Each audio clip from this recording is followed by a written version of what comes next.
Peshawar Charsadda police station city کی سردریا میں منشیات کی اسمگلنگ کی کوشش ناکام بنا دی۔ موٹر کار کی خفیہ خانوں سے 94 کلو چرس اور 43 کلو افیون برآمد، ملزم گرفتار۔ ملزم اعزاز ولی رہائشی گل آباد نمبر 1 دلزاگ روڈ پشاور بتلایا۔ یہ منشیات بڑی مقدار میں ضلع خیبر سے پنجاب اسمگل کی جا رہی تھی۔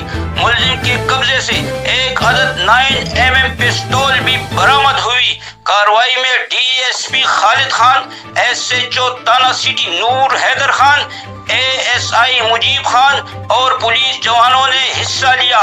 یاد رہے DPO چرسدہ نے خفیہ اطلاع پر کارروائی کے لیے ٹیم تشکیل دی تھی۔ کرائم رپورٹر محمد سلیم خان، ST نیوز پشاور۔